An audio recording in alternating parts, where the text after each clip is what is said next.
don't have deep roots, they may sprout and look healthy at first. But without the roots they need, they quickly wither. So church, dito po kung napapansin po natin, na tunay nga po yung isang halaman, kung wala nga po siyang malalim na ugat mga kapatid, totoo po yun na maaari po siyang tumubo. At makikita po natin na malisog po siya sa simula. Ngunit, ang nakakalungkot po dito mga kapatid, na kung saan, kung hindi nga po malalim po yung ugat na meron po dito, anytime, mabilis po itong malalagay. Lalo po kung naarawan, at lalo kagaya nga po dito sa bansang Saudi Arabia, let's say, kung magtanim ka ngayon ng isang halaman, at yan ilalagay mo sa labas. Kung wala po itong deep roots po mismo, at ito po itong halaman na ito lalo, kung hindi po siya nakaano dito sa Saudi Arabia po mismo, expected po talaga na magkaroon po ng magkalanta po dito. How, for this time, we will relate it on our spiritual lives. Sabi nga po dito, without deep roots, our faith can hold steady when troubles comes. Salamat sa Panginoon, because truly, without faith, we cannot please the Lord. At ang faith na ito comes from hearing and hearing the Word of God. Ngayon kapatid, dahil aware po tayo ng pananampalataya ay galing po yan sa pakikinig at pakikinig ng salita ng Diyos. Kung tayo, hindi po tayo rooted sa salita ng Panginoon, if you are not grounded sa salita ng Diyos, kung wala po tayong salita ng Panginoon, in times of storm, hallelujah, immediately, tayo po yung isa sa testimonya na immediately mag-give up at magsusurrender po tayo. Dahil una sa lahat, we consider ourselves as having a shallow faith. Shallow faith, meaning to say, tayo po ay may mababaw na pananampalataya. Kaya nga po may resilient faith na maging matatag ang pananampalataya dapat natin. Dahil sa panahon ng dilubyo, sa panahon ng storm, sa panahon ng pagliliglig, meron pong tayong makakapitan at ito yung pangako ng Panginoon. Ito po ang nakakalungkot minsan. A lot of times we hear God's word and get excited about it, but we don't allow it to change to us. Kapatid, naka-attend ka ngayon ng isang sermon halimbawa, may nagpipreach tungkol sa pagpapatawad. Ngayon, ang nagiging response mo doon, praise God. I was truly amazed with the Word of God. Na-amaze ako na ang Diyos po mismo marunong magpatawad. Sa loob ng iglesia, sa loob ng gawain ng Panginoon, ando yung puso mo na magpatawad na rin ako paglabas. But sad to say, paglabas po natin sa labas, dito po mismo, kapatid, ano pong nangyari? Bakit may pagbabago sa mga isipan natin? Paglabas po natin ngayon sa ating, doon po sa time na nakarinig po tayo ng salita po ng Panginoon, may pagbabago. Ang pagpapatawad, mabuti, ang pagpapatawad galing sa Panginoon, na isa po sa attribute ng Lord, that is a forgiving God. Ngunit ano po bang nangyari pagdating sa labas? Na-amaze tayo. Ang salita ng Lord, totoo. Pagdating sa labas, anong po nangyari? Kahirap atang magpatawad pa. Not this time. Church, how come? Na-amaze tayo. Nagpapasalamat tayo sa Word of God. Ngunit nung nandun na tayo sa ating physical na pagkipagbattle sa Panginoon, meron pa rin pong kondisyon. Nakakalungkot nga rin sa atin. We are teaching humility. Ngunit hindi nakikita sa atin ang baba. Wala, istorya tayo dyan. Kapatid, nakakalungkot po yun, hindi po sa tao. Nakakalungkot doon sa may covenant tayo. Saan po ba tayo nakapag-covenant? Sa Diyos, di po ba? Opo, proseso po ang lahat.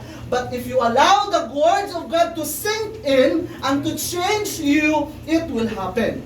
Amen? So ngayon kapatid, bilang isang mananampalataya, sa una pa lamang, alalahanin po natin, if we will not allow the Word of God to change us, and we keep on being hearers of His Word, and we will not do it in our application, we will do any application sa buhay po natin, it's all, nothing po yung magiging bunga po nito. Sayang, always present si Ate Ilex sa in OP. Pagkatapos, pagdating pala sa mga natutunan, hindi na-apply. Wala, nakakalungkot yan. Halimbawa lang yan kapatid ha. Tandaan po, may example kasi kakulay po siya ng damit ko. Ganun talaga kung sino kakulay, di ba? But anyway, ito po ay isang halimbawa lamang po. Ngayon kapatid, alam po natin na tawag isa po sa atin na sa Lord naman po yun. It's our personal relationship with the Lord. But nawa, bilang isang concern at isang disipulo ng Diyos, feel free to talk to your kapatid. Feel free na kausapin at extend mo yung pag-ibig at yung natutunan mo sa katotohanan na itinuro po sa atin ng Panginoon. Dahil hindi lamang po ito usapang personal, but usapang pagmamahal bilang isang pamilya ni Kristo Jesus. Ngayon po mga kapatid, hindi po ito mathematic ha, dahil may context. This verse is part of the parable nga po ng sower. Doon po, 4 po yun. May nahasik po doon sa wayside, may nahasik po on the rocky side, meron ang pang sa thorny side, and of course, in the good soil. Yung sower, siya po yung nagre-represent ng Diyos po natin. At yung mga naghahatid po ng magandang balita. Yung seed naman po na yun po yung nagre-represent sa salita po ng Panginoon. Yun po yung teaching ni Jesus. At yung soil naman, yung nahasikan mga kapatid, yun naman po yung nagre-represent ng iba't ibang responses sa mga puso po natin. Ano po bang klaseng puso? Meron po ang nakatanggap po ng salita po ng Panginoon. Ngayon sabi po dito, since our focus is on the rocky ground, seeds here sprout quickly, but have no deep roots under the sun. Symbolizing those who initially receive the message will receive the message with joy, but fall away with trials. So persecution comes soon. As soon as life gets hard, they give up. Church, ito po yung nakarinig ng salita ng Diyos. May pasasalamat, may kagalakan dahil merong pagpapala. But then again, during storm, nawawala. During storm, nag-give up. During storm, nawawala po siya doon po sa kanyang napasabing pasasalamat po sa Panginoon at inalaw po niya na ang sarili po ng emosyon ang siyang mag-overroll at take control sa buhay po niya.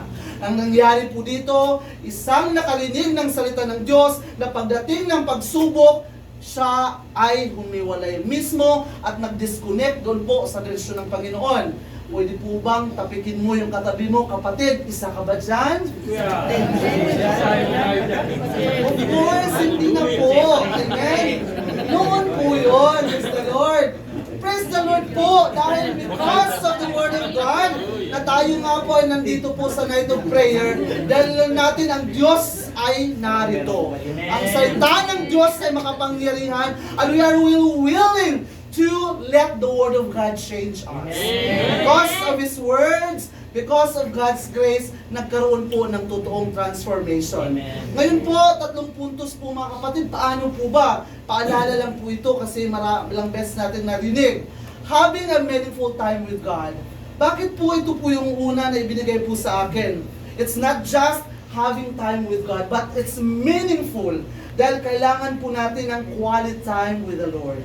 Kailangan po natin mga kapatid, we need to spend time sa Panginoon with real value and purpose. Na kung saan, moment po ito na mag-focus yung mind mo at yung heart mo mismo in a personal and a sincere way.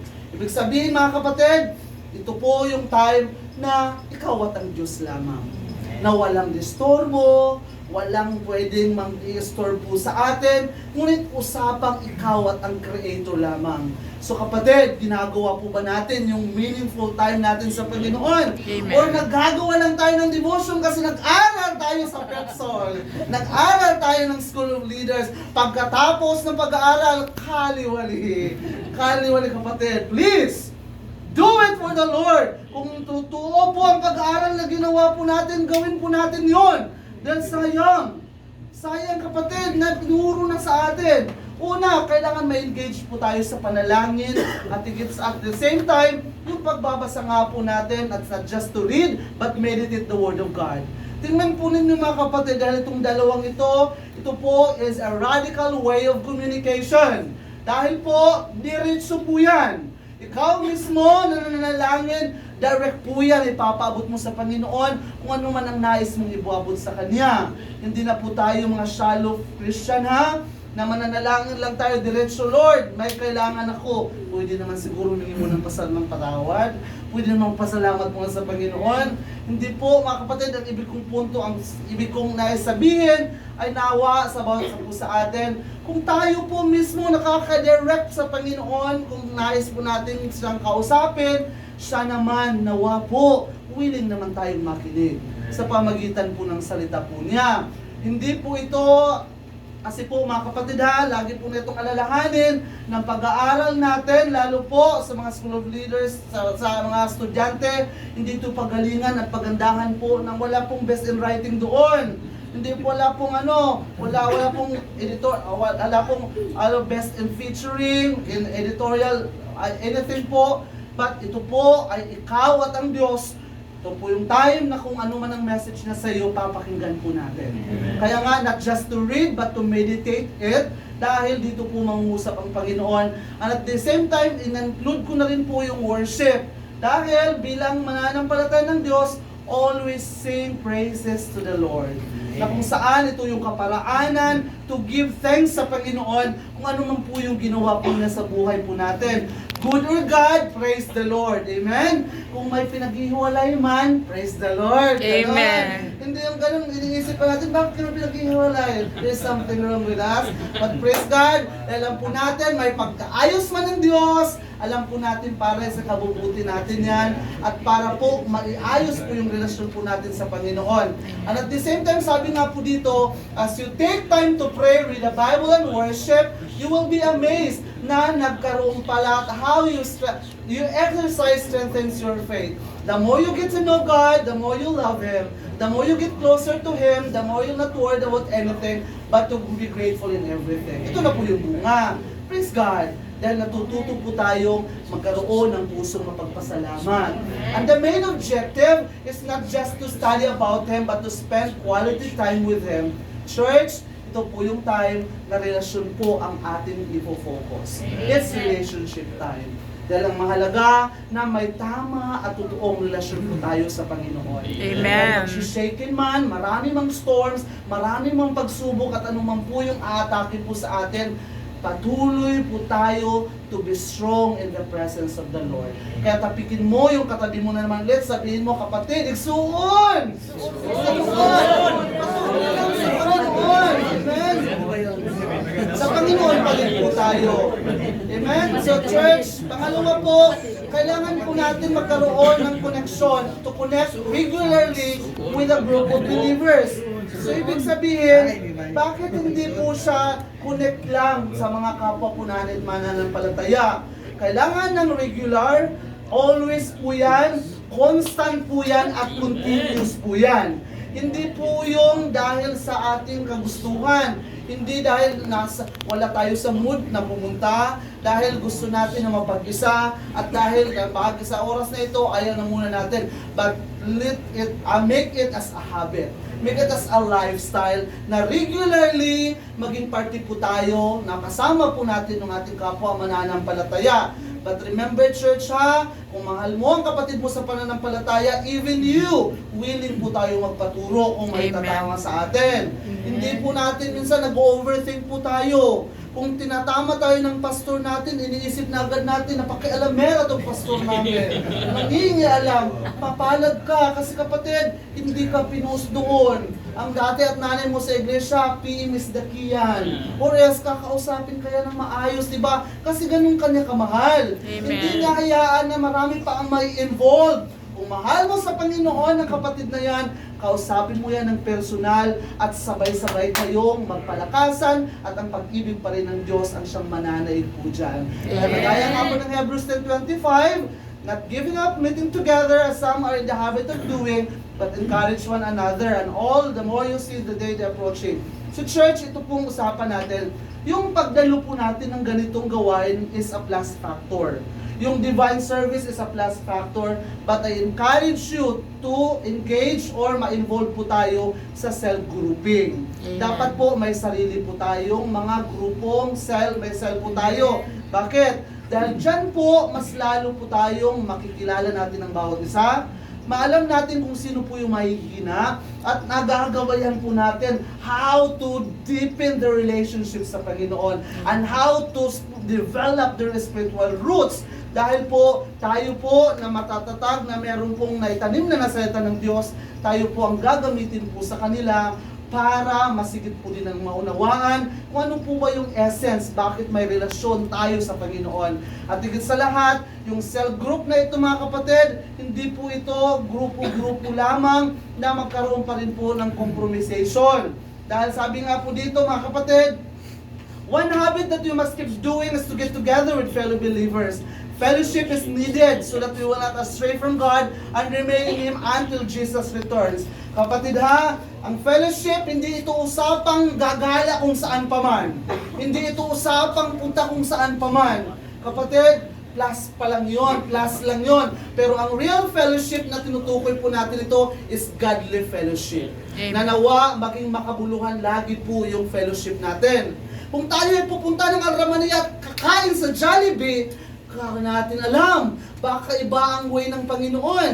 Dinala pala kayo doon kasi baka meron kayong may encounter para ipakilala kay Kristo Jesus. Kung pupunta tayo sa kung saan man, kapatid, dito treasure natin yon. Hindi yung pupunta ka excited ka kasi alam mong lalabas tayo, yes, plus po yun. But ang higit sa lahat, sabi ko nga po, makabuluhan ang ginagawa po natin. Isang mabuting halimbawa, habang kakain po tayo mga kapatid, maging buhay na rin po nawa po natin na may kita sa atin na tayo mga Kristiyano.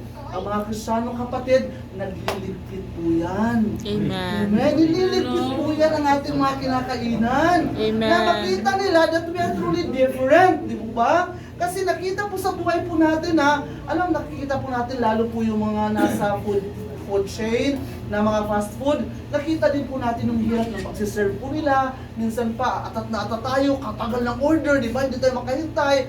But then, nawa yung magiging part na lang po natin ay matulungan po silang ma-lessen din po yung mga ginagawa po nila. Amen. And ang mabuting halimbawa, niligpitin din po natin. Ang nangyari, nagkalat pa, pati upuan, hindi marunong magsaayos. Ngayon po mga kapatid, nawa po yung fellowship na gagawin po natin, aside po sa pagkakaroon ng cell grouping at mag-share po tayo sa salita ng Panginoon, even as we go outside, makita nga po sa buhay po natin na makabuluhan lagi ang paglabas po natin. Amen? Amen. So we all tingnan po ninyo, we'll have blind spots. Totoo po yun. And that's why you need